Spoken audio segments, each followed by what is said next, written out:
Audiolibros en Latino presenta Las aventuras del Dr. Thorndyke en El viejo reo.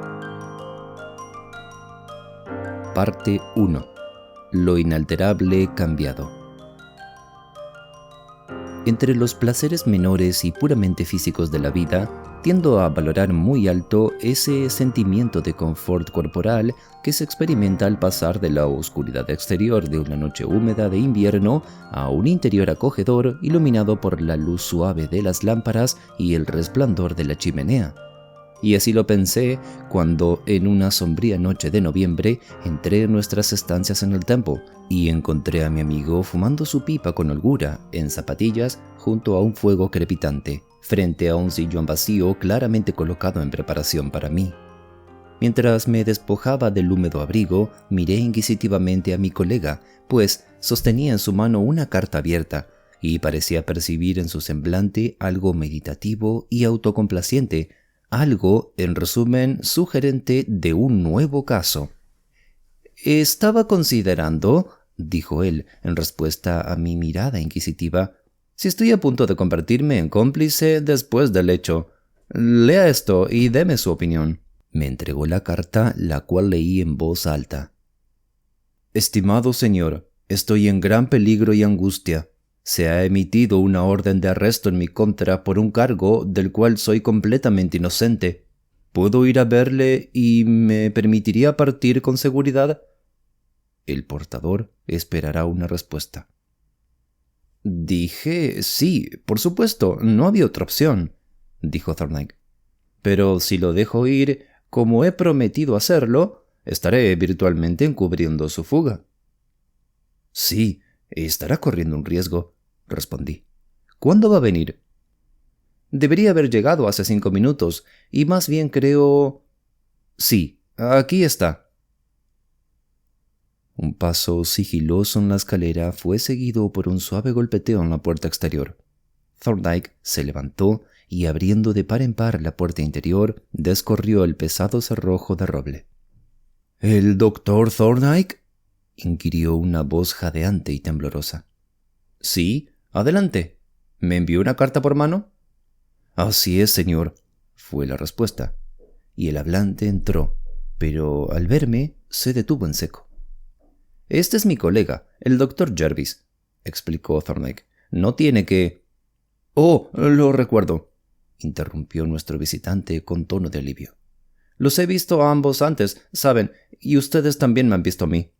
Aunque no creo que me reconozcan, agregó con una sonrisa débil. ¿Frank Belfield?, preguntó Thorndyke, sonriendo también.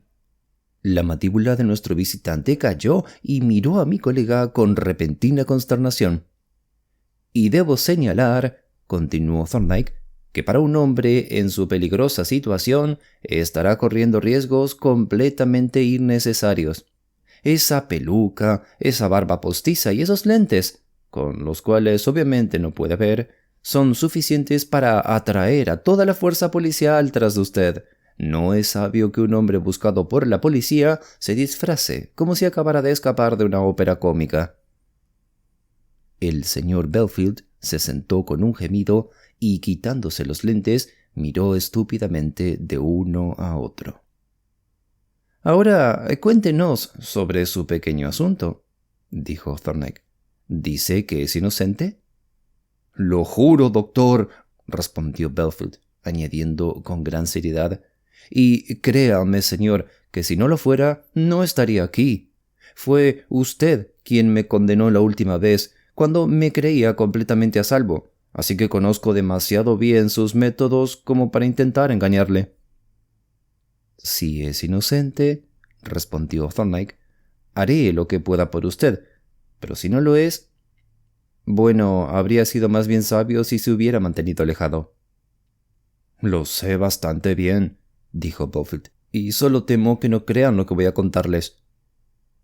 Al menos yo mantendré una mente abierta, respondió Thorndyke. Si tan solo pudiera, gimió Belfield, tendría una oportunidad a pesar de todos ellos. Saben, señor, que he estado en la movida. pero he pagado por completo. Ese trabajo cuando me atrapó fue el último. Lo fue, señor, créame. Fue una mujer la que me cambió, la mejor y más sincera mujer sobre la faz de la tierra. Ella dijo que se casaría conmigo cuando saliera si prometía vivir de manera honesta y recta, y cumplió su promesa, y yo he cumplido la mía. Ella me consiguió trabajo como empleado en un almacén y lo he mantenido desde entonces, ganando un salario justo y construyendo una buena reputación como hombre honesto y trabajador. Pensé que todo iba bien y que estaba establecido para toda la vida, cuando esta misma mañana toda la situación se viene abajo como un castillo de naipes. ¿Qué pasó esta mañana, entonces?, preguntó Thorndyke. Bueno, iba caminando al trabajo cuando, al pasar por la comisaría, noté un cartel con el encabezado «Se busca» y una fotografía. Me detuve un momento para mirarlo y pueden imaginar mis sentimientos cuando reconocí mi propio retrato tomado en Holloway y leí mi nombre y descripción. No me detuve a leer todo el cartel, sino que corrí de vuelta a casa y se lo conté a mi esposa, y ella corrió a la comisaría y leyó el cartel detenidamente. Dios santo, señor, ¿qué creen que estoy buscando? Hizo una pausa por un momento y luego respondió con tono jadeante a su propia pregunta. «El asesinato de Camberwell». Thorndyke silbó suavemente.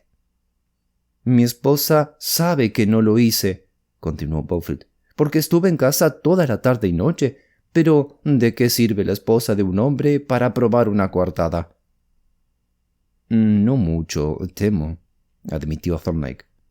«¿Y no tiene otro testigo?» «Nadie más. Estábamos solos toda la tarde». «Sin embargo», dijo Thorndyke, «si es inocente, como estoy suponiendo, la evidencia en su contra debe ser completamente circunstancial y su coartada podría ser suficiente. ¿Tiene alguna idea de los motivos de sospecha en su contra?» «No, ni la más mínima idea. Los periódicos dijeron que la policía tenía una pista excelente, pero no dijeron cuál era. Probablemente alguien ha dado información falsa por el...». Un golpeteo agudo en la puerta exterior interrumpió la explicación, y nuestro visitante se levantó, temblando y aterrado, con gotas de sudor sobre su rostro lívido. «Será mejor que vaya a la oficina, Bofill, mientras averiguamos quién es», dijo Thorndyke. «La llave está puesta por dentro». El fugitivo no esperó una segunda invitación y se apresuró hacia la habitación vacía, y al cerrarse la puerta, escuchamos el giro de la llave en la cerradura. Mientras Thorndyke abría la puerta exterior, me lanzó una mirada significativa por encima del hombro que entendí cuando el recién llegado entró a la habitación, pues no era otro que el superintendente Miller de Scotland Yard. «Acabo de pasar por aquí», dijo el superintendente de manera animada y enérgica, «para pedirle un favor. Buenas noches, doctor Jarvis. Escuché que está estudiando leyes. Pronto será un abogado distinguido, ¿eh? Experto médico legal. ¿El manto del doctor Thorndyke caerá sobre usted, señor?» «Espero que el manto del doctor Thorndyke siga envolviendo su propia majestuosa figura por muchos años más», respondí. «Aunque él tiene la amabilidad de dejarme un lugar. Pero, ¿qué tiene ahí?» Pues durante este diálogo, el superintendente había estado desatando hábilmente un paquete de papel marrón, del cual extrajo una camisa de lino, una vez blanca, pero ahora de un gris poco agradable. «Quiero saber qué es esto», dijo Miller, mostrando una mancha rojiza marrón en una manga. «Solo mire eso, señor, y dígame si es sangre. Y de ser así, ¿es sangre humana?» «Realmente, Miller», dijo Thorndyke con una sonrisa, «me halaga, pero no soy como la sabia mujer de Bagdad que podría decirle cuántos escalones había bajado el paciente solo con mirarle la lengua. Debo examinar esto muy minuciosamente». «¿Cuándo quieres saberlo?» «Me gustaría saberlo esta noche», respondió el detective. «¿Puedo cortar un trozo para ponerlo bajo el microscopio?» «Preferiría que no lo hiciera», fue la respuesta. «Muy bien. Tendrá la información en aproximadamente 1 hora. «Es muy amable de su parte, doctor», dijo el detective, y estaba recogiendo su sombrero preparándose para marcharse cuando Thorndyke dijo de repente: «A propósito, hay un pequeño asunto del que iba a hablar con usted. Se refiere a este caso del asesinato de Camberwell. Entiendo que tiene una pista sobre la identidad del asesino». «¿Pista?», exclamó el superintendente con desprecio. «Hemos identificado a nuestro hombre perfectamente, si tan solo pudiéramos ponerle las manos encima, pero nos ha burlado por el momento». «¿Quién es el hombre?», preguntó Thorndyke. El detective miró dubitativo a Thorndyke durante unos segundos y luego dijo con evidente reluctancia: «Supongo que no hay ningún daño en decírselo, especialmente porque probablemente ya lo sepa». Esto con una sonrisa astuta. «Es un viejo rufián llamado Belfield». «¿Y cuál es la evidencia en su contra?». Nuevamente, el superintendente pareció dudar y luego cedió. «Bueno, el caso está claro como el whisky escocés frío», dijo. Aquí Thorndyke, para ilustrar esta metáfora, sacó una garrafa, un sifón y un vaso que empujó hacia el oficial. «Ve, señor, el tonto fue y puso su mano sudorosa en la ventana y allí encontramos las marcas, 4 dedos y un pulgar, impresiones tan hermosas como desearía ver. Por supuesto, cortamos un trozo de vidrio y lo llevamos al departamento de huellas dactilares. Buscaron en sus archivos y salió el historial del señor Belfield con sus huellas dactilares y fotografía completas». «¿Y las huellas dactilares en el cristal de la ventana eran idénticas a las de la ficha de prisión?» «¿Idénticas?». Thorndyke reflexionó por un momento y el superintendente lo observó astutamente por encima del borde de su vaso. «Supongo que está contratado para defender a Belfield», observó este último después de un rato. «Para investigar el caso en general», respondió Thorndyke. «Y supongo que sabe dónde se esconde el sinvergüenza», continuó el detective. «La dirección de Belfield aún no se me ha comunicado», dijo Thorndyke. «Meramente estoy investigando el caso, y no hay razón, Miller, para que usted y yo estemos en desacuerdo. Ambos estamos trabajando en el caso. Usted quiere lograr una condena y quiere condenar al hombre correcto». «Así es, y Belfield es el hombre correcto. Pero, ¿qué necesita de nosotros, doctor?». «Me gustaría ver el trozo de vidrio con las huellas dactilares y la ficha de prisión y tomar una fotografía de cada uno. Y me gustaría examinar la habitación donde ocurrió el asesinato. ¿La tiene cerrada con llave?». «Sí, tenemos las llaves. Bueno, todo esto es bastante irregular. Dejarle ver las cosas. Aún así, siempre ha jugado limpio con nosotros. Así que podríamos flexibilizar un poco las reglas. Sí, lo haré.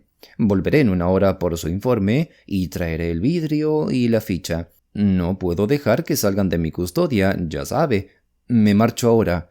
«No, gracias. No, otro trago no». El superintendente tomó su sombrero y se alejó con paso firme, personificando la alerta mental y la vigorosidad física. Apenas la puerta se cerró detrás de él, la calma impasible de Thorndyke cambió instantáneamente a una energía febril. Corriendo hacia el timbre eléctrico que conectaba con los laboratorios de arriba, presionó el botón mientras me daba mis instrucciones. «Eche un vistazo a esa mancha de sangre, Jervis, mientras termino con Belfield. No lo moje. Raspe un poco en una gota de solución salina normal tibia». Me apresuré a bajar el microscopio y a colocar sobre la mesa el equipo y los reactivos necesarios. Y mientras estaba ocupado de esta manera, una llave giró en la puerta exterior y nuestro invaluable ayudante Polton entró en la habitación con su habitual estilo silencioso y discreto. «Déjeme tener el equipo de huellas dactilares, por favor, Polton», dijo Thorndyke, «y prepare la cámara de copia para las 9 en punto. Espero al señor Miller con algunos documentos». Mientras su asistente de laboratorio se marchaba, Thorndyke golpeó la puerta de la oficina. «¿Está todo despejado, Belfield?», llamó. «Puede salir». La llave giró y el prisionero emergió, luciendo ridículamente desconsolado con su peluca y barba ridículas. Voy a tomar sus huellas dactilares para compararlas con algunas que la policía encontró en la ventana. ¿Huellas dactilares?, exclamó Belfield con tono de consternación. No dicen que son mis huellas dactilares, ¿verdad, señor? Así es, respondió Thorndyke observando al hombre estrechamente. Las han comparado con las que se tomaron cuando estaba en Holloway y dicen que son idénticas. Dios mío, murmuró Belfield colapsando en una silla débil y tembloroso. Deben haber cometido algún error terrible, pero ¿son posibles los errores con las huellas dactilares? Ahora mire aquí, Belfield, dijo Thorndyke. ¿Estaba en esa casa esa noche o no? No sirve de nada que me diga mentiras. No estuve allí, señor. Lo juro por Dios que no estuve. Entonces, no pueden ser tus huellas dactilares, eso es obvio. Aquí se dirigió a la puerta para interceptar a Polton, de quien recibió una caja sustancial que trajo y colocó sobre la mesa. Cuénteme todo lo que sabe sobre este caso, continuó mientras sacaba el contenido de la caja sobre la mesa. No sé absolutamente nada al respecto, respondió Belfield. Nada, al menos, excepto... ¿Excepto qué?, demandó Thorndyke mirando intensamente mientras exprimía una gota de tinta para huellas dactilares en una placa de cobre lisa. Excepto que el hombre asesinado, Caldwell, era un receptor retirado. ¿Un receptor, dijo Thorndyke con interés. Sí, y sospecho que también era un informante. Sabía más de lo que era saludable para muchos.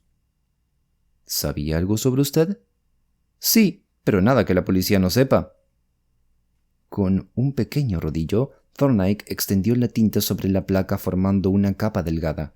Luego colocó una tarjeta blanca lisa en el borde de la mesa y, tomando la mano derecha de Belfield, presionó firmemente pero rápidamente el dedo índice, primero en la placa con tinta y luego en la tarjeta, dejando en esta última una impresión clara de la punta del dedo. Repitió este proceso con los otros dedos y el pulgar, tomando varias impresiones adicionales de cada uno.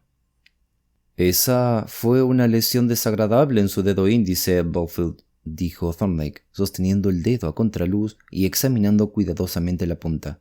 ¿Cómo se lo hizo? Me clavé un abrelatas, uno sucio además. Estuve mal durante semanas. De hecho, el doctor Sampson pensó en un momento que tendría que apuntar el dedo.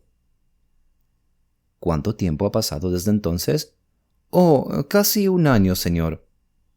Thorndyke escribió la fecha de la lesión al lado de la huella dactilar y luego, después de volver a entintar la placa, colocó sobre la mesa varias tarjetas más grandes. Ahora voy a tomar las huellas de los 4 dedos y el pulgar al mismo tiempo, dijo. En la prisión solo tomaron los 4 dedos a la vez, dijo Belfield. El pulgar lo tomaron por separado. Lo sé, respondió Thorndyke, pero voy a tomar la impresión tal como aparecería en el cristal de la ventana. Tomó varias impresiones de esta manera y luego, después de mirar su reloj, comenzó a guardar de nuevo el aparato en su caja. Mientras hacía esto, miraba de vez en cuando, de manera meditativa, al hombre sospechoso que estaba sentado, la viva imagen de la miseria y el terror, limpiando la tinta grasosa de sus dedos temblorosos con un pañuelo. Belfield, dijo finalmente, me ha jurado que es un hombre inocente y está tratando de llevar una vida honesta. Le creo, pero en unos minutos lo sabré con certeza. Gracias a Dios por eso, señor, exclamó Belfield, animándose maravillosamente. ¿Y ahora?, dijo Thorndyke. Sería mejor que volviera a la oficina, porque estoy esperando al superintendente Miller y podría estar aquí en cualquier momento. Belfield regresó rápidamente a la oficina, cerrando la puerta con llave tras él, y Thorndyke, después de devolver la caja al laboratorio y depositar las tarjetas con las huellas dactilares en un cajón, se acercó para inspeccionar mi trabajo. me las había arreglado para extraer un pequeño fragmento de coágulo seco de la prenda manchada de sangre, y esto, en una gota de solución salina normal, ahora lo tenía bajo el microscopio. «¿Qué observa Jervis?», preguntó mi colega. «Corpúsculos ovales con núcleos distintos», respondí. «Ah», dijo Thorndyke, «eso será buena noticia para algún pobre tonto. ¿Lo ha medido?» «Sí, diámetro largo 1/2100 de pulgada, diámetro corto alrededor de 1/3400». Thorndyke bajó un cuaderno indexado de una estantería de volúmenes de referencia y consultó una tabla de medidas histológicas. «Eso parecería ser la sangre de un faisán, entonces, o podría ser más probablemente la de un pollo común». Aplicó su ojo al microscopio y, ajustando el micrómetro del ocular, verificó las medidas. Mientras estaba ocupado en esto, se escuchó un golpe seco en la puerta exterior, y Thorndyke se levantó para abrirla, admitiendo al superintendente. «Veo que está trabajando en mi pequeño problema, doctor», dijo este último, echando un vistazo al microscopio. «¿Qué opina de esa mancha?» «Es sangre de un ave, probablemente de un faisán, o tal vez de un pollo común». El superintendente se golpeó el muslo. «Bueno, estoy colgado», exclamó. «Es usted un verdadero mago, doctor. Eso es lo que es. El tipo dijo que obtuvo esa mancha manipulando un faisán herido, y aquí está usted, capaz de decirnos sí o no sin una pista de nosotros para ayudarle. Bueno, ha hecho este pequeño trabajo por mí, señor, y le estoy muy agradecido. Ahora llevaré a cabo mi parte del trato». Abrió una bolsa de mano y sacó un marco de madera y un sobre azul tamaño foolscap y los colocó con extrema precaución sobre la mesa. «Aquí lo tiene, señor», dijo señalando el marco. «Encontrará la marca registrada del señor Belfield muy bien ejecutada, y en el sobre está la hoja con las huellas dactilares para comparar». Thorndyke tomó el marco y lo examinó. Contenía 2 láminas de vidrio, una haciendo la parte del cristal de la ventana y la otra una cubierta para proteger las huellas dactilares. Colocando una hoja de papel blanco sobre la mesa, donde la luz era más fuerte, Thorndyke sostuvo el marco sobre ella y contempló el vidrio en silencio, pero con esa leve iluminación de su impasible rostro que conocía tan bien y que significaba tanto para mí. Di la vuelta y, mirando por encima de su hombro, vi sobre el vidrio las impresiones claramente definidas de 4 dedos y un pulgar, las yemas de los dedos, de hecho, de una mano abierta. Después de examinar el marco detenidamente durante algún tiempo, Thorndyke sacó de su bolsillo una pequeña bolsa de cuero lavado, de la cual extrajo una potente lupa doble, y con la ayuda de esta exploró nuevamente las huellas dactilares, deteniéndose especialmente en la huella del dedo índice. «No creo que encuentre mucho mal en esas huellas dactilares, doctor», dijo el superintendente. «Son tan claras como si las hubiera hecho a propósito». «De hecho, lo son», respondió Thorndyke con una sonrisa imperturbable. «Exactamente como si las hubiera hecho a propósito.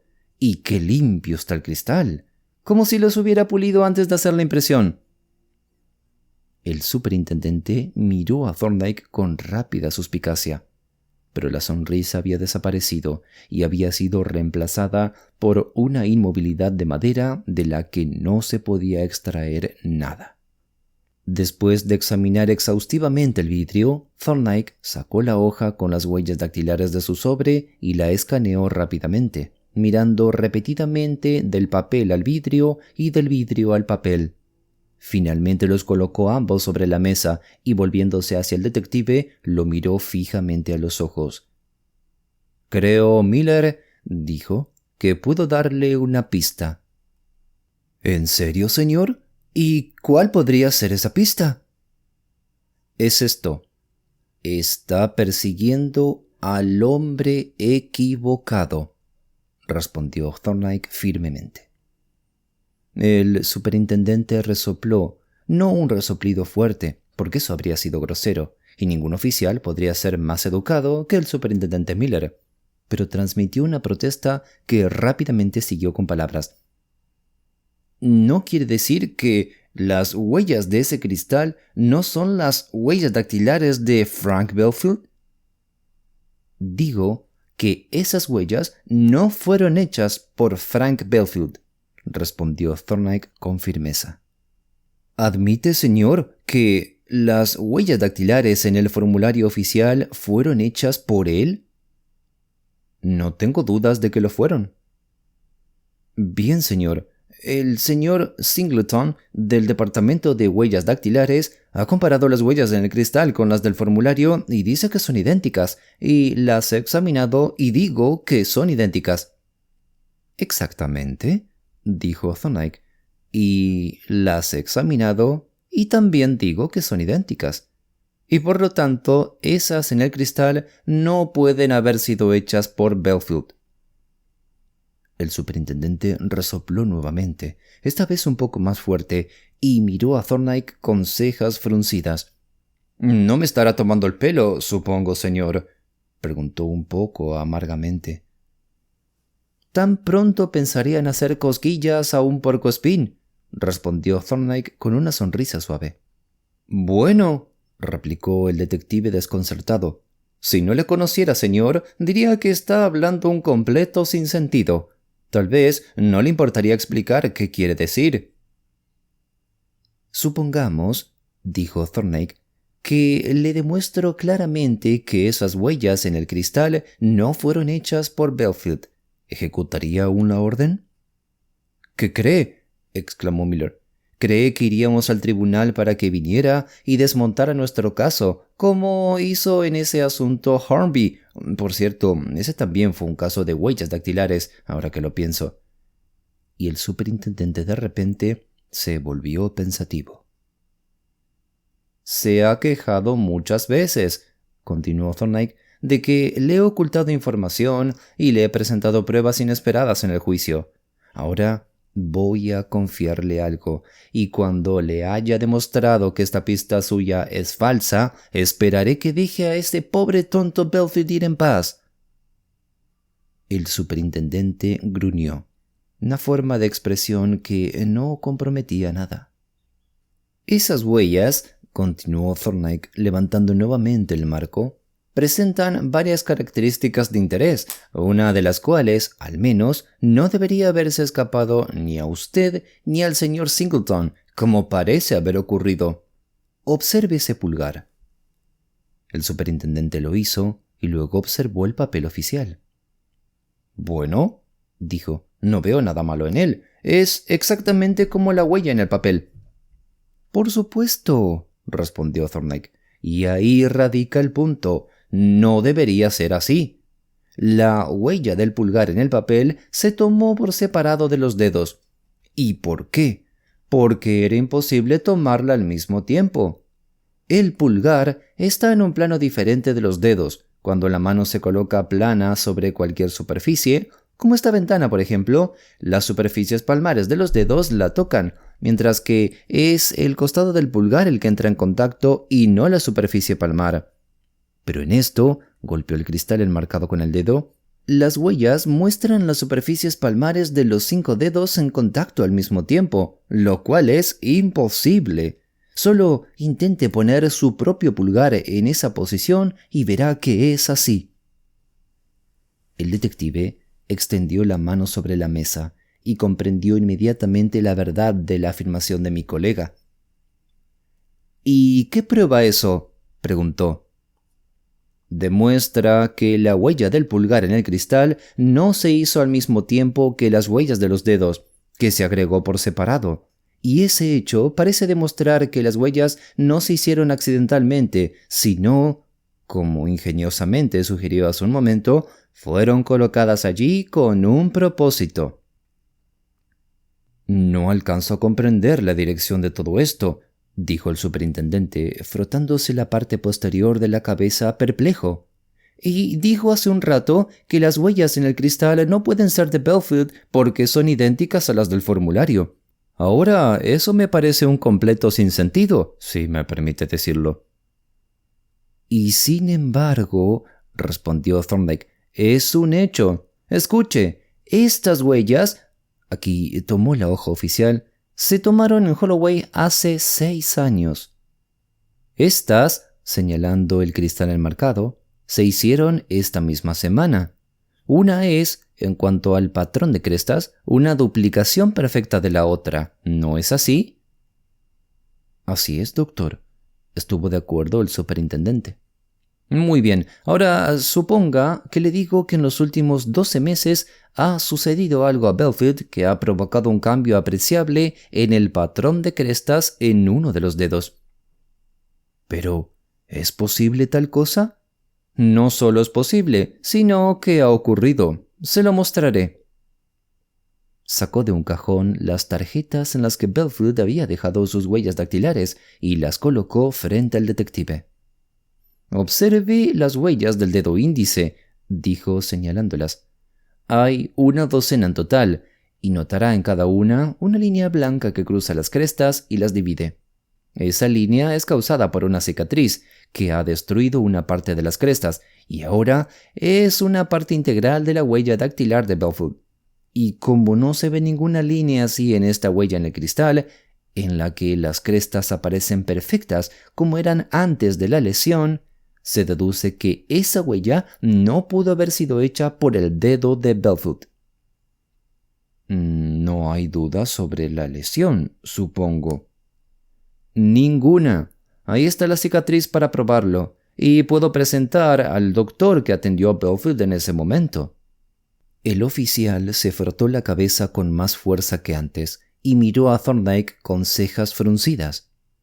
«Esto es desconcertante», gruñó. «Lo es realmente. Lo que dice, señor, parece perfectamente lógico, y sin embargo, están esas huellas dactilares en el cristal. Ahora, no se pueden tener huellas dactilares sin dedos, ¿verdad?» «Indudablemente se puede», dijo Thorndyke. «Quisiera ver eso antes de creerlo, incluso viniendo de usted, señor», dijo Miller. «Lo verá hecho ahora mismo», fue la respuesta tranquila. «Evidentemente ha olvidado el caso Hornby, el caso de la huella roja en el pulgar, como lo llamaban los periódicos». «Solo escuché parte de ello», respondió Miller, «y realmente no seguí la evidencia en ese caso». «Bien, le mostraré un recuerdo de ese momento», dijo Thorndyke. Abrió un armario y sacó de uno de los estantes una caja pequeña etiquetada como Hornby, que, al ser abierta, reveló un papel doblado, un librito rectangular de tapa roja y lo que parecía ser una pieza de madera de boj grande. «Este librito», continuó Thorndyke, «es una especie de álbum de huellas dactilares. Supongo que conoce el tipo de cosa». El superintendente asintió con desprecio hacia el pequeño volumen. «Mientras el Dr. Jervis nos busca la impresión que queremos, subiré al laboratorio por una losa entintada». Me entregó el librito y al salir de la habitación comencé a hojear las páginas, no sin emoción, pues fue en ese mismo librito el que me presentó por primera vez a mi esposa, como se relata en otro lugar, mirando las diversas impresiones sobre los nombres familiares y maravillándome de nuevo por las infinitas variaciones de los patrones que mostraban. Finalmente encontré 2 huellas dactilares, de las cuales una, la izquierda, estaba marcada por una línea blanca longitudinal, evidentemente el rastro de una cicatriz, y debajo de ellas estaban escritas las firmas Reuben Hornby. En ese momento, Thorndyke reingresó a la habitación llevando la losa entintada, la cual colocó sobre la mesa, y sentándose entre el superintendente y yo, se dirigió al primero. «Ahora, Miller, aquí hay 2 impresiones de pulgar hechas por un caballero llamado Reuben Hornby. Solo he hecho un vistazo a la izquierda. Es una impresión muy característica». «Sí», estuvo de acuerdo Miller. «Podría jurar eso con solo recordarlo, supongo». «Luego mire esto». Thorndyke tomó el papel de la caja y desplegándolo se lo entregó al detective. Tenía una inscripción a lápiz y sobre él había 2 manchas de sangre y una huella digital muy clara en sangre. «¿Qué dice de esa huella digital?» «¿Por qué?», respondió Miller. «Es esta, por supuesto, el pulgar izquierdo de Reuben Hornby». «Equivocado, amigo mío», dijo Thorndyke. «Fue hecha por un ingenioso caballero llamado Walter Hornby, a quien siguió desde el Old Bailey y perdió en Ludgate Hill, pero no con su pulgar. ¿Cómo, entonces? Demandó el superintendente incrédulo. De esta manera. Thorndyke tomó la pieza de boj de su receptáculo y presionó su base plana sobre la losa entintada. Luego la levantó y la presionó sobre el dorso de una tarjeta de visita. Y nuevamente la levantó, y ahora la tarjeta estaba marcada por una huella digital muy clara. ¡Dios mío!, exclamó el detective, recogiendo la tarjeta y mirándola con una expresión de consternación. «Esto es increíble, señor. Esto desmorona completamente la identificación por huellas digitales. ¿Puedo preguntar, señor, cómo hizo ese sello? Porque supongo que lo hizo usted». «Sí, lo hicimos aquí. Y el proceso que utilizamos fue prácticamente el mismo que utilizan los photogravers para hacer bloques de línea, es decir, fotografiábamos una de las huellas digitales del señor Hornby, la imprimíamos en una placa de cromogelatina, revelábamos la placa con agua caliente y esto, aquí tocó la superficie en relieve del sello, es lo que quedaba. Pero podríamos haberlo hecho de varias otras maneras. Por ejemplo, con papel transfer y piedra litográfica. De hecho, le aseguro, Miller, que no hay nada más fácil de falsificar que una huella digital, y puede hacerse con tanta perfección que el falsificador mismo no puede distinguir su propia falsificación de uno original genuino, incluso cuando se colocan uno al lado del otro. «Bueno, estoy asombrado», gruñó el superintendente. «Me ha sorprendido completamente, doctor». Se levantó sombríamente y se preparó para partir. «Supongo», agregó, «que su interés en este caso ha desaparecido, ahora que Belfield ya no está involucrado». «Profesionalmente sí, pero estoy dispuesto a concluir el caso por mi propia satisfacción. Tengo mucha curiosidad por saber quién puede ser nuestro amigo demasiado ingenioso».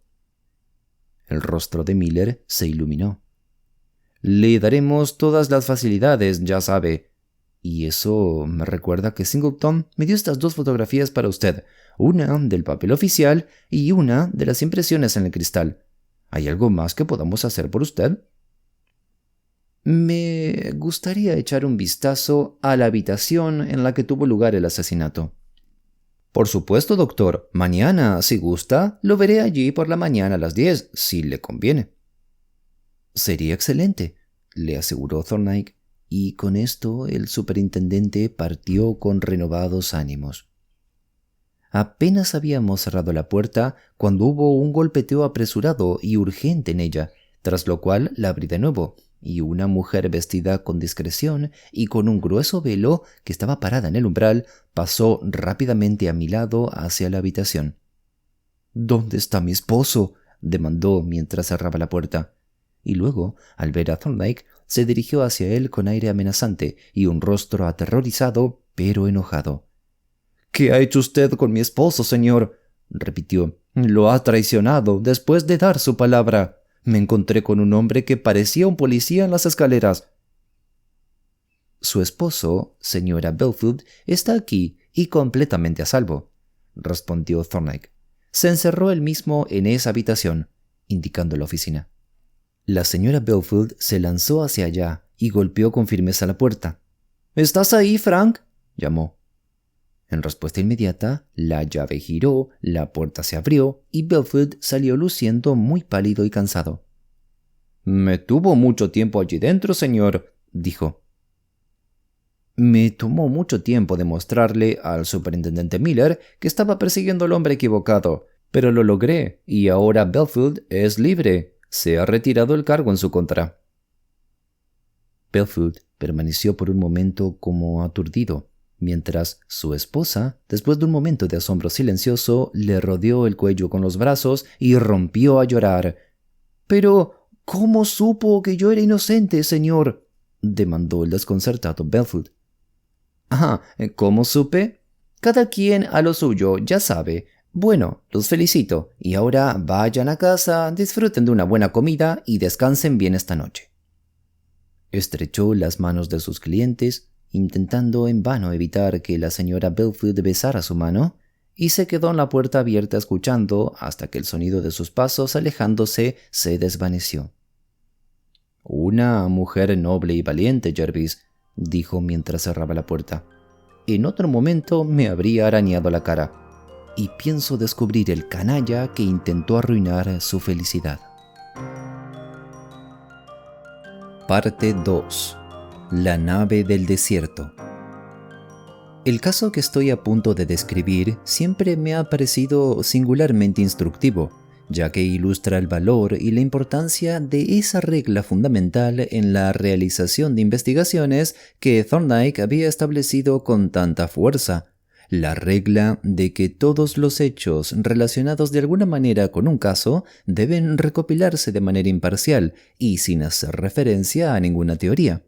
Y cada hecho, por trivial o aparentemente irrelevante que parezca, debe estudiarse cuidadosamente.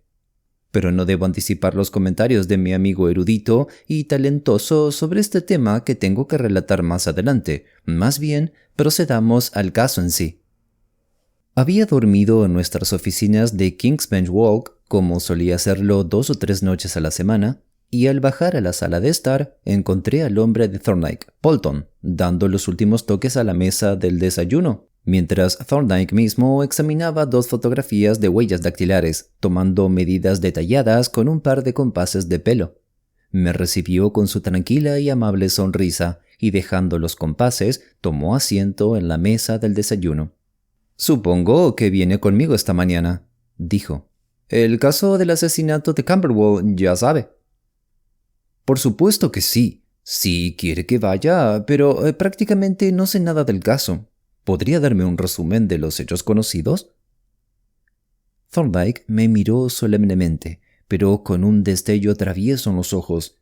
«Esto», dijo, «es la vieja historia del zorro y el cuervo.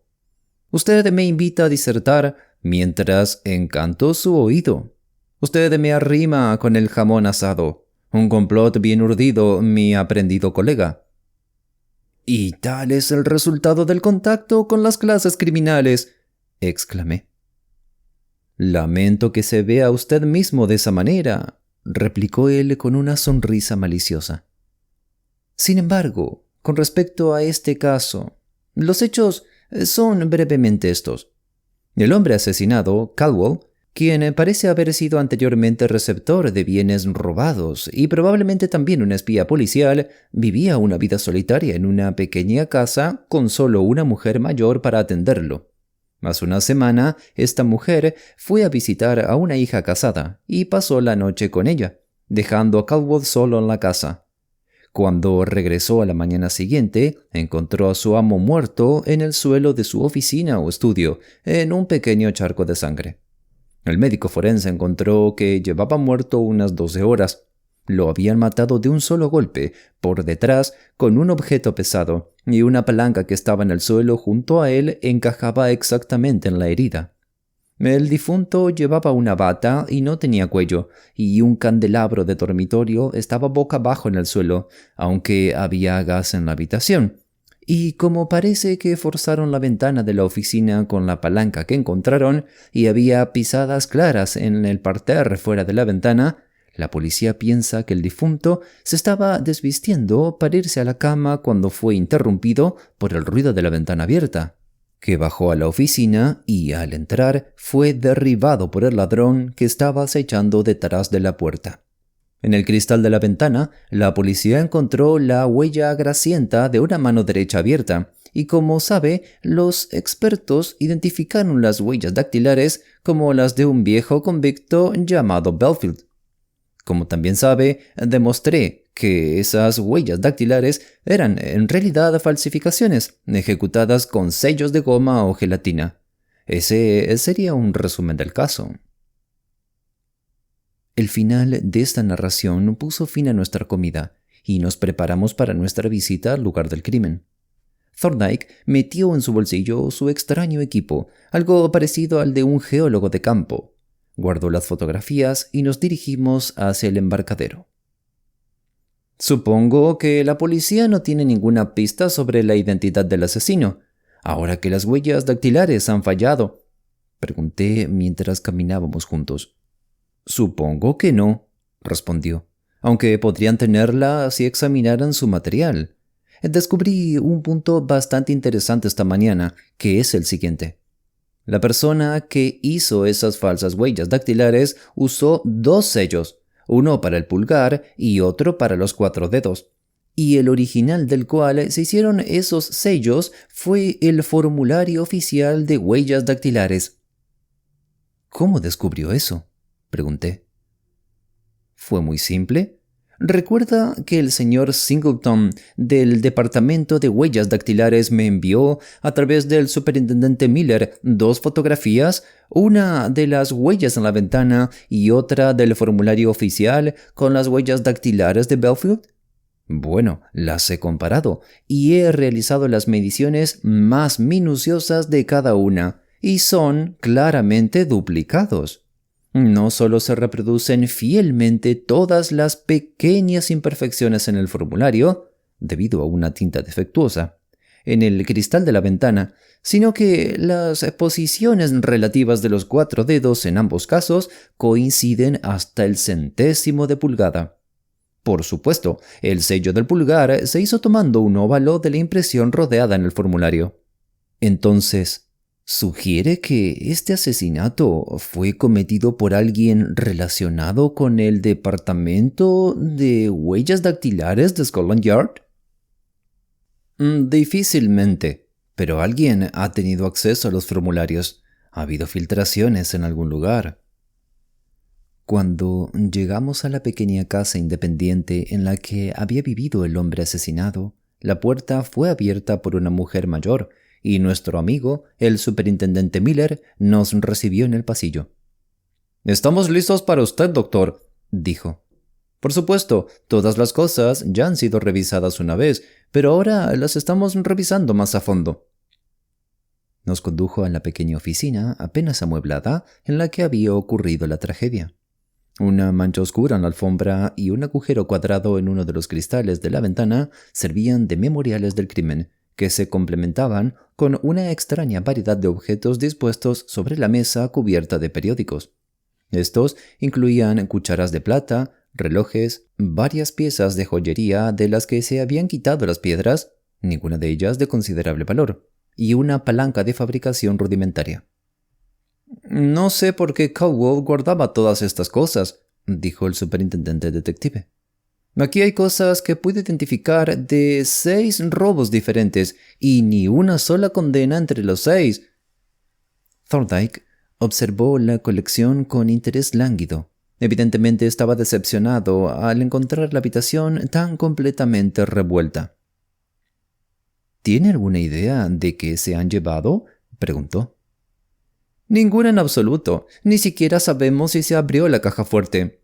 Las llaves estaban sobre la mesa de escritura, así que supongo que revisó todo, aunque no entiendo por qué dejó estas cosas si lo hizo. Las encontramos todas en la caja fuerte». «¿Han polvoreado la palanca?». El superintendente se puso muy rojo. «Sí», gruñó.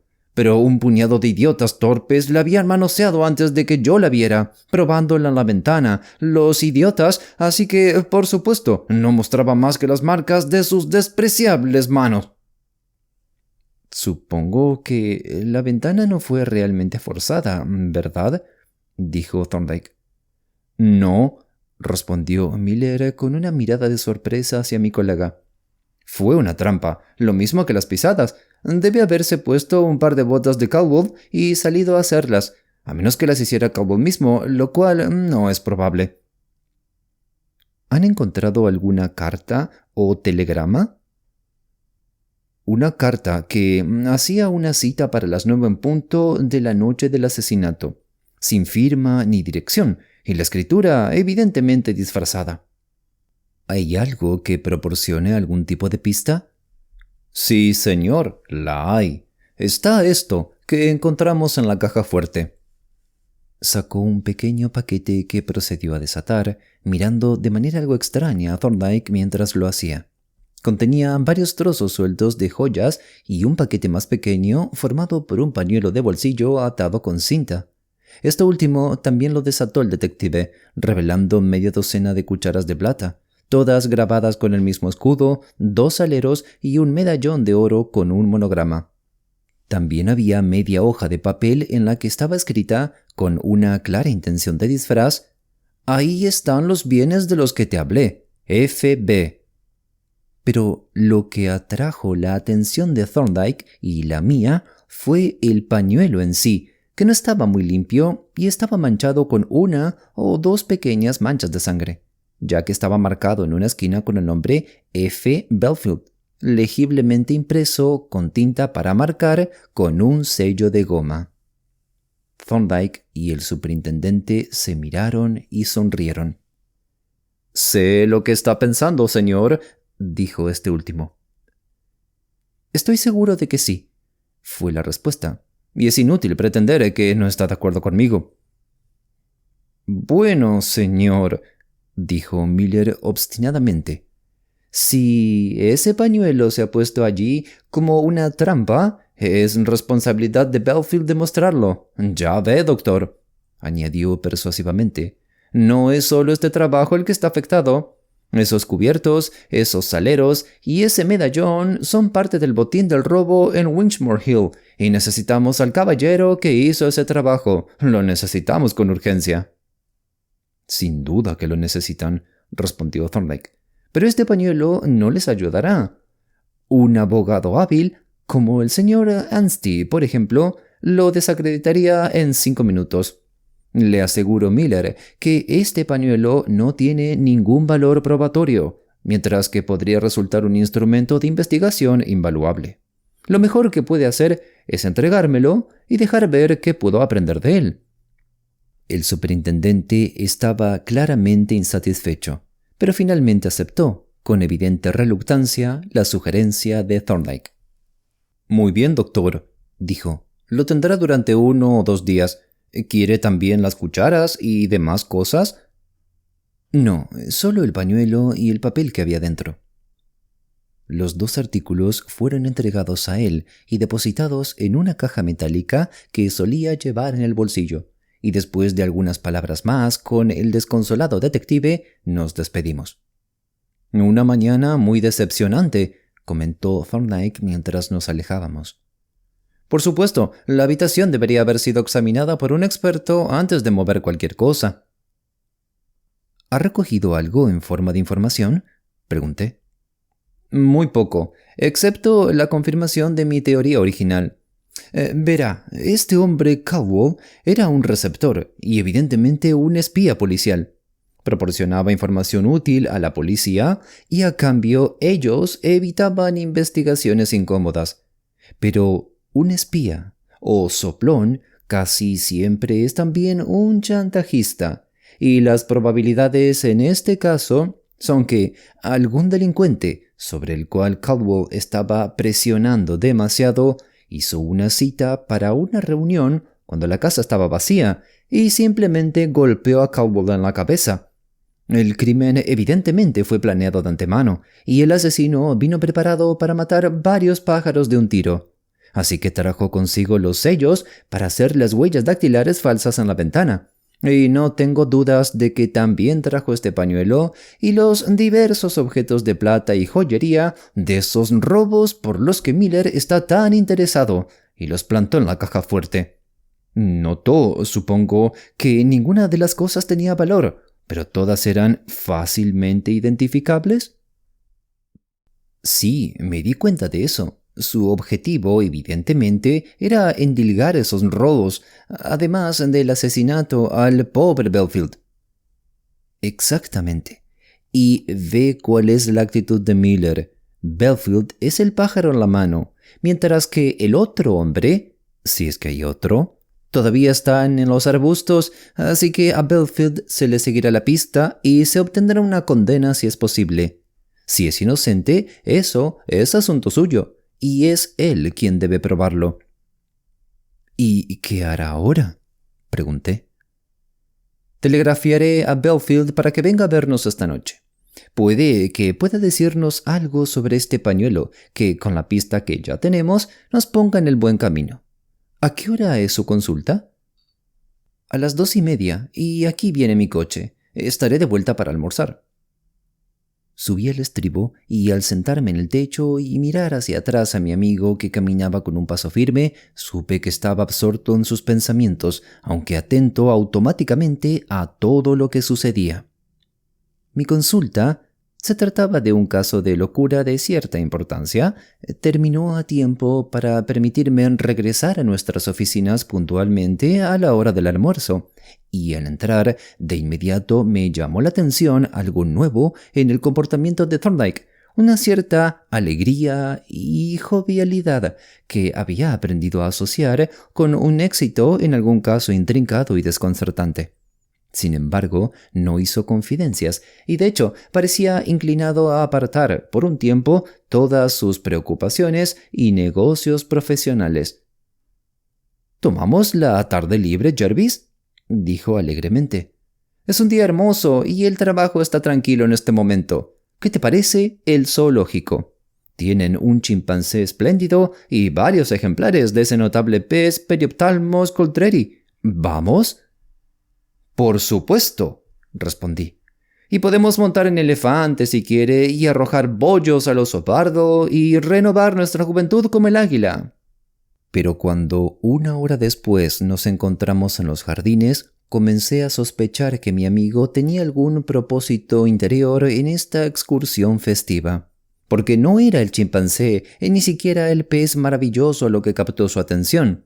Al contrario, rondaba cerca de los llamas y camellos de una manera que no pude dejar de notar, e incluso allí parecían ser más interesantes las casas y cobertizos que los propios animales.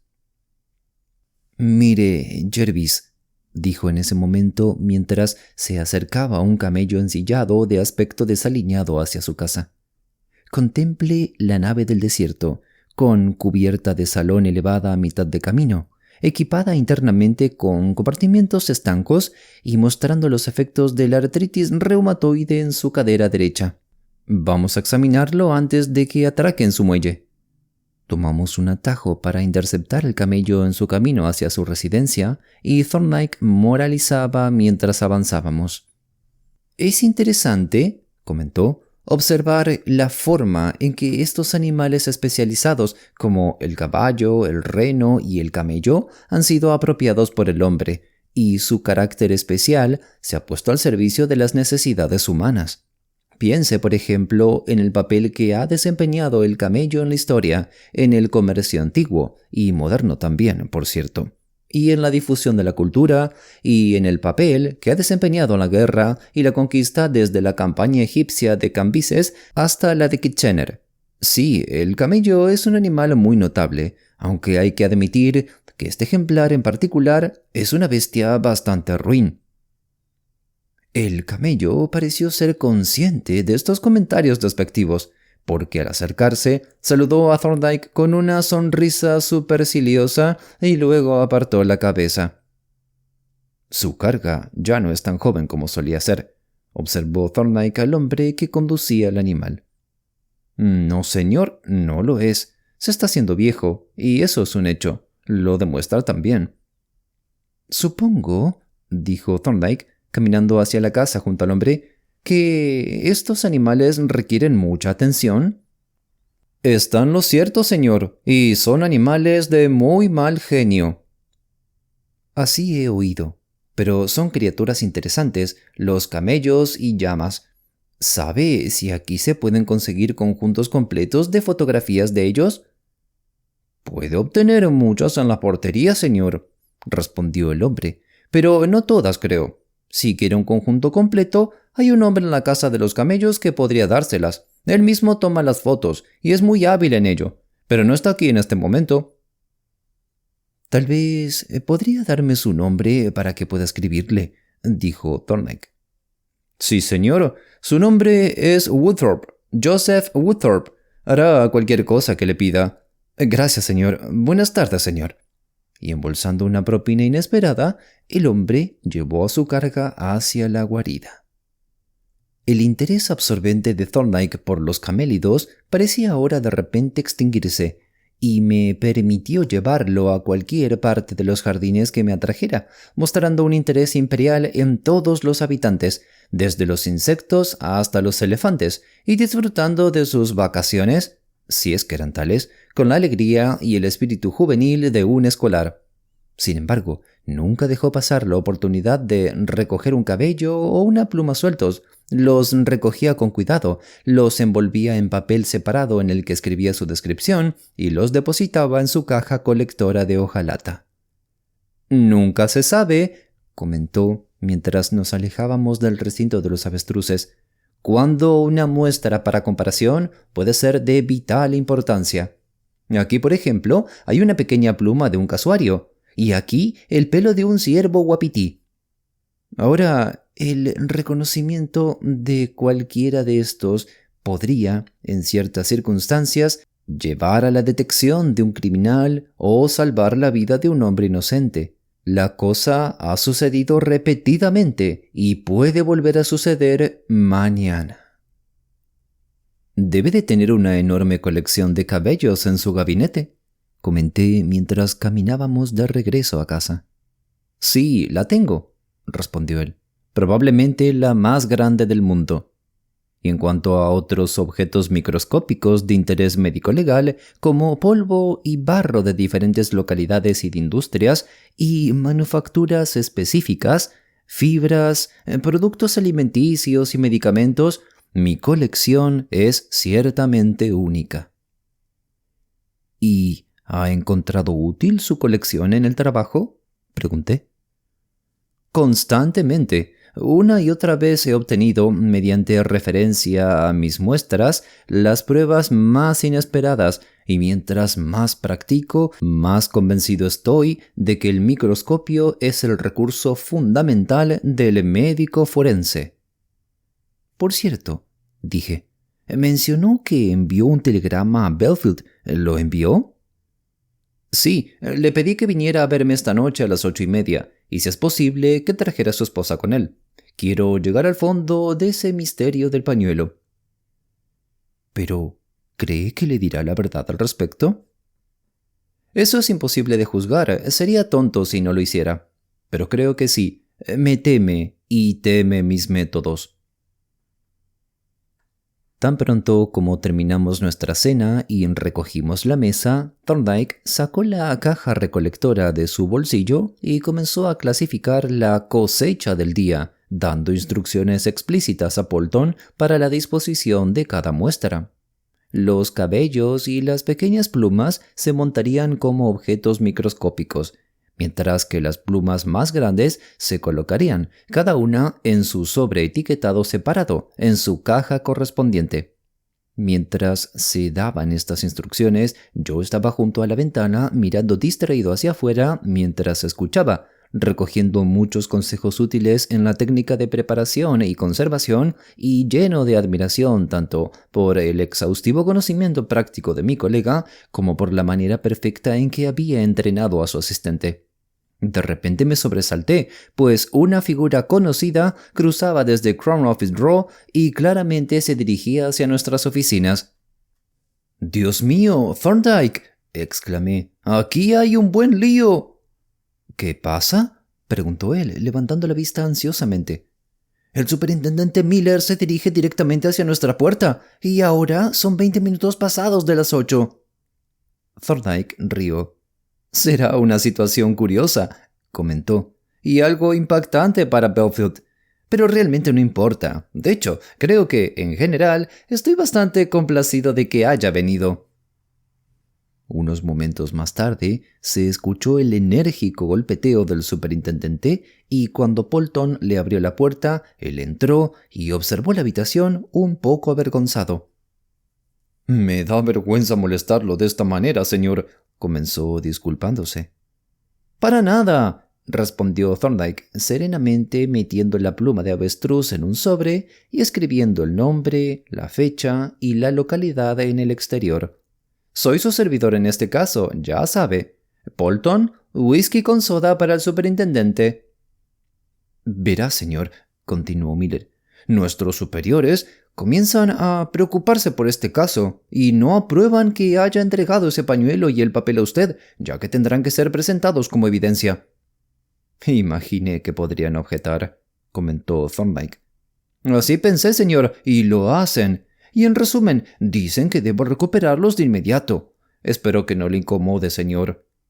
Para nada, dijo Thorndyke. He pedido a Belfield que venga aquí esta noche. Lo espero en pocos minutos. Y cuando haya escuchado lo que tiene que decir, ya no necesitaré más el pañuelo. No va a mostrárselo a él, exclamó el detective horrorizado. Claro que sí. No debe hacer eso, señor. No puedo permitirlo. En verdad, no puedo. Escúcheme, Miller, dijo Thorndyke señalando con el dedo al oficial. Estoy trabajando para usted en este caso, como le he dicho. Deje el asunto en mis manos. No plantee objeciones tontas, y cuando salga de aquí esta noche, se llevará no solo el pañuelo y el papel, sino probablemente también el nombre y la dirección del hombre que cometió este asesinato y esos diversos robos por los que está tan interesado. ¿De verdad, señor?, exclamó el detective asombrado. Bueno, no ha perdido el tiempo. Ah, al escuchar un ligero golpeteo en la puerta, aquí está Belfield, supongo. Era Belfield, acompañado por su esposa, y estaban muy perturbados cuando sus ojos se posaron en nuestro visitante. No tiene que tener miedo de mí, Belfield, dijo Miller con una ferocidad amable. No estoy aquí por usted. Lo cual no era literalmente cierto, aunque sirvió para tranquilizar al aterrorizado ex convicto. El superintendente vino por casualidad, dijo Thorndyke, pero es mejor que escuche lo que se dice. Quiero que mire este pañuelo y me diga si es suyo. No tenga miedo, solo díganos la simple verdad. Sacó el pañuelo de un cajón y lo extendió sobre la mesa. Y ahora observé que se había cortado un pequeño cuadrado de una de las manchas de sangre. Belfield tomó el pañuelo entre sus manos temblorosas y al caer su mirada en el nombre estampado en la esquina, se puso pálido como un muerto. «Parece mío», dijo con voz ronca. «¿Qué dices, Liz?», añadió pasándoselo a su esposa. La señora Belfield examinó primero el nombre y luego el dobladillo. «Es tuyo, seguro, Frank», dijo ella. «Es el que se cambió en la lavandería. Verá, señor», continuó dirigiéndose a Thorndyke. «Le compré media docena de nuevos hace unos 6 meses y mandé a hacer un sello de goma y los marqué todos. Bueno, un día cuando revisaba sus cosas, noté que uno de sus pañuelos no tenía marca. Le pregunté a la lavandera al respecto, pero no pudo explicarlo, así que, como el correcto nunca regresó, marqué el que nos dieron a cambio». «¿Cuánto tiempo ha pasado desde entonces?», preguntó Thorndyke. «Hace unos 2 meses que lo noté». «¿Y no sabe más al respecto?». «Nada en absoluto, señor. ¿Verdad, Frank?». Su esposo negó con la cabeza sombríamente, y Thorndyke guardó de nuevo el pañuelo en el cajón. «Y ahora», dijo él, «voy a hacerle una pregunta sobre otro tema. Cuando estaba en Holloway, había un celador o subcelador allí llamado Woodthorpe, ¿lo recuerda?». «Sí, señor, muy bien. De hecho, fue él quien...». «Lo sé», interrumpió Thorndyke. «¿Lo ha visto desde que dejó Holloway?». «Sí, señor, una vez. Fue el último lunes de Pascua. Me encontré con él en el zoológico. Ahora es cuidador allí en la casa de los camellos». Aquí una luz repentina se encendió en mí y reí en voz alta, causando gran asombro a Belfield. «Le dio un paseo en uno de los camellos a mi hijo y fue muy amable». «¿Recuerda algo más que haya ocurrido?», preguntó Thorndyke. «Sí, señor. El camello tuvo un pequeño accidente. Pateó. Era una bestia de mal genio. Y su pata golpeó un poste. Resulta que había un clavo sobresaliendo de ese poste y rasgó un pequeño trozo de piel. Entonces Woodthorpe sacó su pañuelo para vendar la herida, pero como no estaba del todo limpio, le dije: «No uses eso, Woodthorpe, usa el mío», que estaba bastante limpio. Así que lo tomó y vendó la pata del camello y me dijo: «Lo lavaré y te lo enviaré si me da su dirección». Pero le dije que no era necesario. Pasaría por la casa de los camellos camino a casa y pasaría a buscar el pañuelo. Y lo hice. Pasé aproximadamente 1 hora después y Woodthorpe me dio mi pañuelo, doblado, pero no lavado. «¿Lo examinó para ver si era suyo?», preguntó Thorndyke. «No, señor. Simplemente lo metí en mi bolsillo tal como estaba». «¿Y qué pasó después con él?». «Cuando llegué a casa, lo dejé en la cesta de la ropa sucia». «¿Es todo lo que sabe al respecto?». «Sí, señor. Eso es todo lo que sé». «Muy bien, Belfield. Eso será todo. Ahora no tiene motivo para estar inquieto. Pronto sabrá todo sobre el asesinato de Camberwell. Eso sí, si lee los periódicos».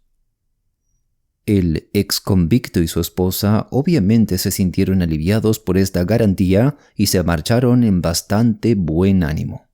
Cuando se fueron, Thorndyke sacó el pañuelo y la media hoja de papel y se los entregó al superintendente, comentando: «Esto es muy satisfactorio, Miller. Parece que todo el caso encaja muy bien. Hace unos 2 meses, la esposa notó por primera vez el pañuelo sustituido, y el pasado lunes de Pascua, hace un poco más de 2 meses, ocurrió este incidente muy significativo en los jardines zoológicos». «Está muy bien, señor», objetó el superintendente, «pero solo tenemos su palabra, ¿sabe?». «No es así», respondió Thorndyke. «Tenemos un excelente respaldo. ¿Notó que corté un pequeño trozo de la parte manchada de sangre del pañuelo?». «Sí, y lamento que lo haya hecho. A nuestra gente no le gustará eso». «Bueno, aquí está. Y le pediremos al Dr. Jervis que nos dé su opinión al respecto». De donde había escondido el pañuelo, sacó una diapositiva del microscopio y, colocando el microscopio sobre la mesa, colocó la diapositiva en el platino. «Ahora, Jervis», dijo, «díganos qué ve ahí». Examiné el borde del pequeño cuadrado de tela que había sido montado en un reactivo líquido con un objetivo de alta potencia, y por un momento me desconcertó la apariencia de la sangre que adhería a ella. «Parece sangre de pájaro», dije finalmente con cierta vacilación, «pero aún no logro distinguir núcleos». Miré de nuevo y luego, de repente, exclamé: «¡Por Dios! ¡Lo tengo! ¡Claro! ¡Es sangre de camello!». «¿Es así, doctor?», demandó el detective, inclinándose hacia adelante emocionado. «Así es», respondió Thorndyke. «Lo descubrí después de llegar a casa esta mañana. Verá», explicó, «es completamente inequívoco. La regla es que los glóbulos rojos de los mamíferos son circulares. La única excepción es la familia de los camellos, en la que los glóbulos son elípticos». «Vaya, eso parece conectar a Woodthorpe con este asunto de Camberwell».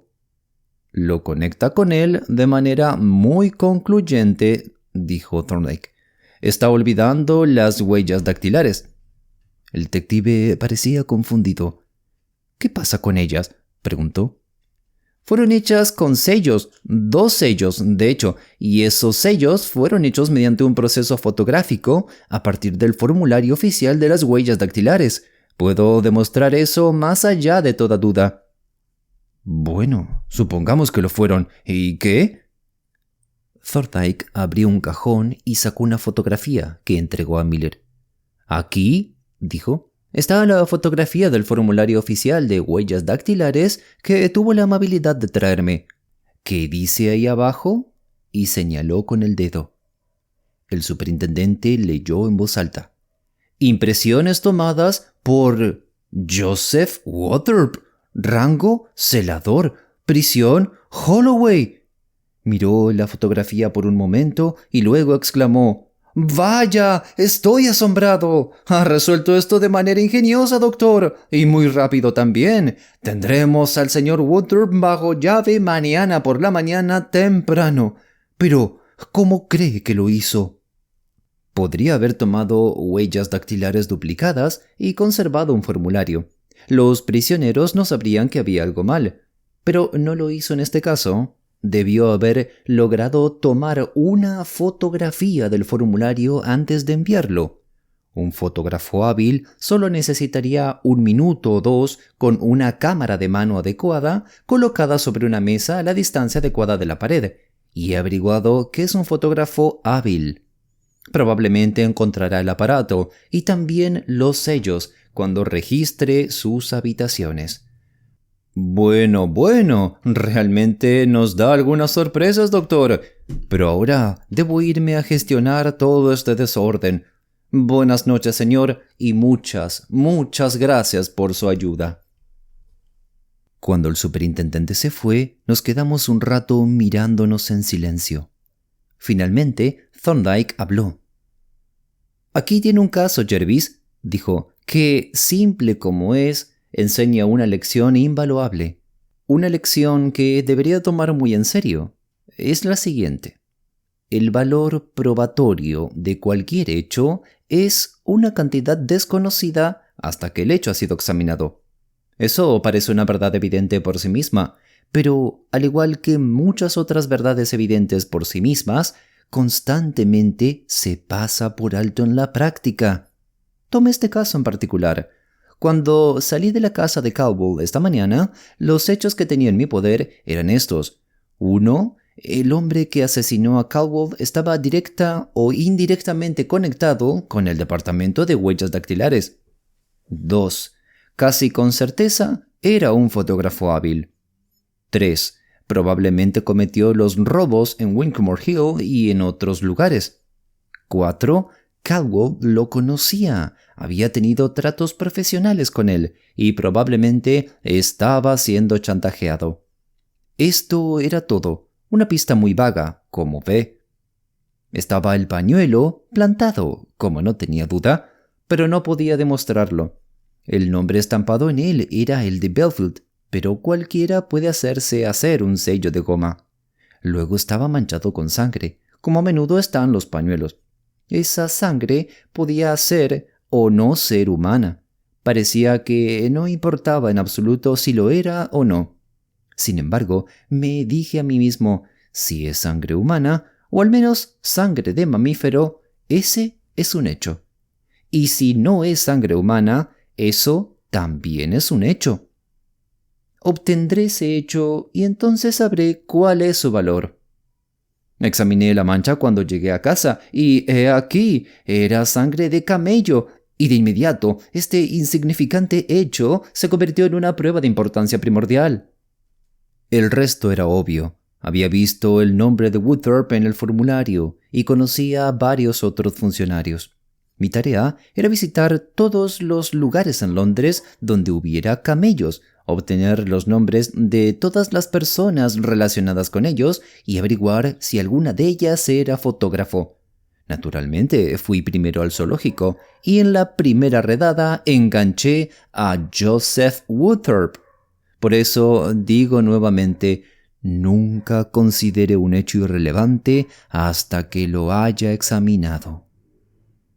El notable testimonio mencionado anteriormente no se escuchó en el juicio, ni el nombre de Thorndyke apareció entre los testigos, porque cuando la policía registró las habitaciones de Woodthorpe se encontraron tantos artículos incriminatorios, incluidos 2 sellos de huellas dactilares que coincidían exactamente con la descripción de Thorndyke y varias fotografías de formularios de huellas dactilares, que su culpabilidad quedó fuera de toda duda y la sociedad fue liberada poco después de un miembro muy indeseable.